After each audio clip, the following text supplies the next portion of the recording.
Hello, and welcome to the very first episode of Tourette's Weekly.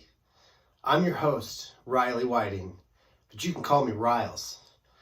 I was diagnosed with Tourette's back in 1995, and I'm 33 years old now, so I've had it for quite some time. And I wanted to start this vlogcast, podcast, vlodia blog, whatever you want to call it, because I want to talk about ways of facing our tics, but also alternatives to medications. So we can hopefully use what we learn from this podcast and other comments from the community to further strengthen ourselves and share ways that we can cope with our tics in addition to medication or in supplement of medication.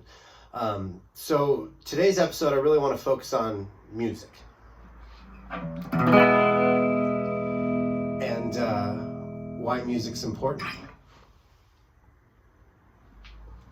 Sorry, I had to turn down the volume a little bit. So music has been the pillars to my work and my studies on Tourette's. And before we get started, why don't we meet the tics? So I remember my very first tic was a teeth grinding tic. When I was 8 or 9 years old, and I would constantly do it over and over again, send pain into myself. And I was saying, why do I do this? Why can't I stop? Why do I keep achieving this pain and wanting it over and over again? And something I learned is Tourette's is cyclical. It's also obsessive. But the tics change. It varies. They can change with the seasons, with the temperature, with great excitement, with great letdown or anger or sadness. Very rarely are we even killed, but when we are, we'll take it. But we gotta embrace the personality changes. So again, back to the Rolodex of tics. I've got the eye blink, the neck tic, which constantly just kills me. I mean, I go to massage multiple times a month for my neck and back because I'm always throwing it out. And then I've got the jaw clenching tic. I still grind my teeth. I flex my arm. I kick my leg. I do like a donkey kick tic when it gets cold outside. And so it's always changing, and the tics stack. And then there's the vocal stuff. I'll be listening to the radio and trying to mimic someone on the radio, over and over again, or trying to do an accent like that, and trying until I get it and I get it and I get it, or mimicking sounds I hear. I remember the first ones I ever had were the squeaky throat tics. And sounds and the blinks, and people thought I was dying and I was exploding, but I wasn't. I just have Tourette's. And part of the message I want to preach is, you're not abnormal. Everybody they have their quirks and they have their own things. And tics are a very, very wide spectrum, right? Some people don't even know they have tics. I've met people when I start talking to them about my Tourette's, and they say, what do you mean by that? And I have to do this or else I get anxiety, and it's like this compulsion. They can change, and it can be activated with excitement or, all that stuff. See, there it goes right there. Oh, there it goes again. Oh, 3 times, and that's just how it works.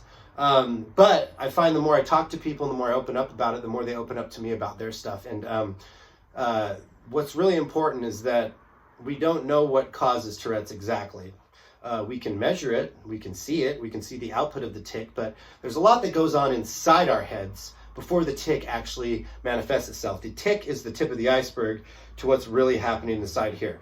So we're going to get into that stuff later on in later episodes. I'll bring in my mom as well, because she's a great resource, and she's got some great thoughts on how to deal with it as a parent. And I'm a parent right now. I have a toddler, so I think about, what happens if my boy gets tics or something happens? How do we prepare ourselves? What are the things we can do to alleviate these tics other than or in addition to medication?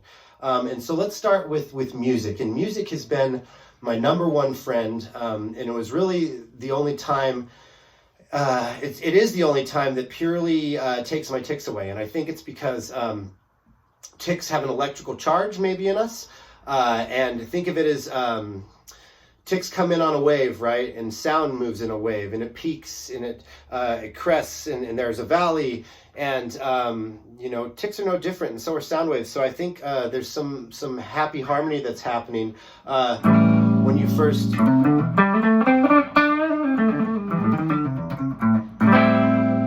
play the notes. And what I like about guitar is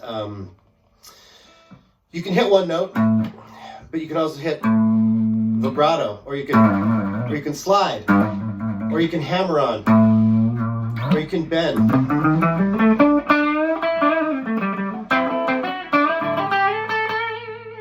Something sounds out of tune there, but we'll fix it. But the fact of the matter is when you're playing the strings,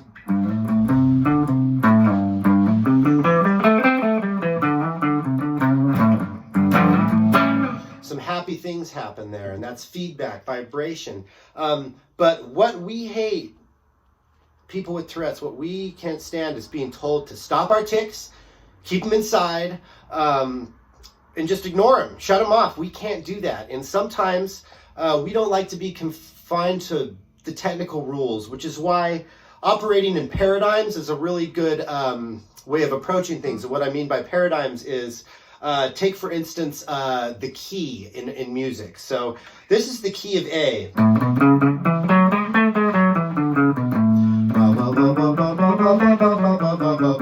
That's the major scale. Do, re, mi, fa, sol, la, ti, and so on and so forth. However, we can also play the A in the blues scale or the pentatonic scale, and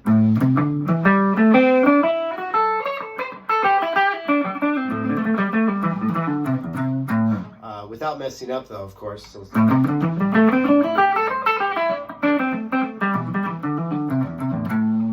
little cold in the garage, so we're warming up. But that's a scale that you can do. And what I mean by freedom and autonomy within a paradigm is this is the A minor pentatonic. These are the notes of it. So within these notes, I operate within this confine, right? However, I can pick any notes I want.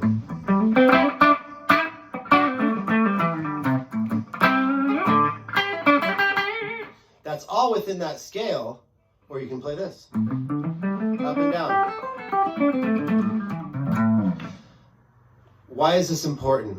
Because it gives you an outlet if you have tics, and it's not forcing you to do something, okay? So you can operate within the confine. So if you're picking up a guitar for the first time, how do I start? What's the pentatonic? Well, let's think of it as our fingers are stuck to these spots. What are these spots here?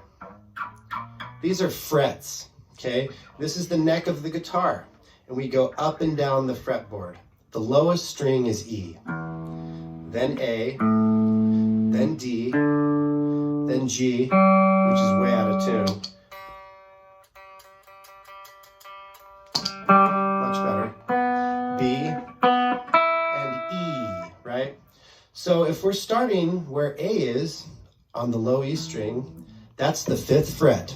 1, 2, 3, 4, 5.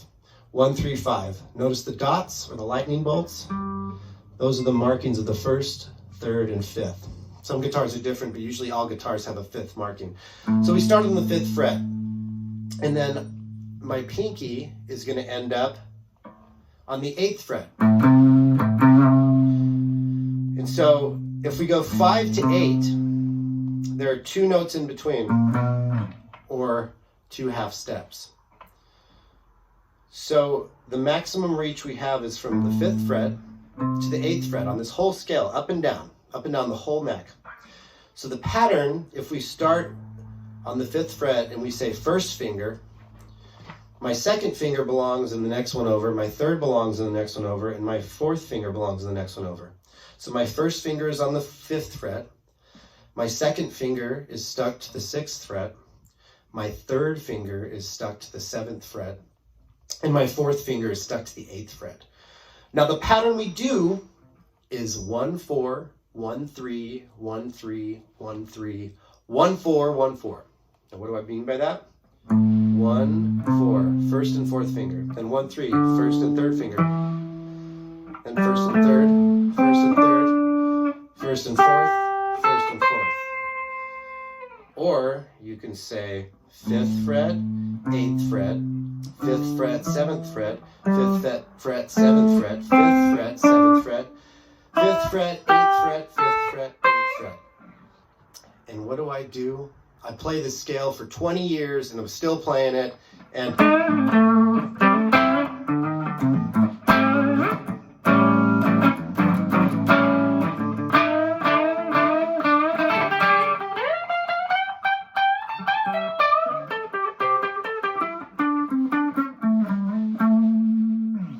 so that's the Jimi Hendrix scale. It's just the blues scale, but he basically mastered it, but he spent his whole life playing this. So this is a small example of what you can do to pick up a guitar, start playing around with it, and see what you can make. Now I recommend just starting with the single notes on the low E string, and maybe try the 5th fret, 3rd fret, slide, try wiggling, vibrato. If your tics are going crazy, just start messing around with this. Try some vibrations. And if the guitar doesn't work, that's okay. Try something else, but use your hands. Build arts and crafts, write, work out, exercise. Exercise is so incredibly important to everybody, because especially with people like us that have tics. I mean, I find when I exercise really hard and I'm having a big tic episode, it really helps get some of that strain out and that built up, pent up energy in a positive way, where I can feel like I can work through it. So again, thank you for tuning in. I encourage you to pick up a guitar, pick up an instrument, find a habit. If you play an instrument now, maybe switch instruments up, play around with strings, make it not be something that you have to go learn, but it's something that you want to escape to, and get a little break, get a little reprieve, right? Because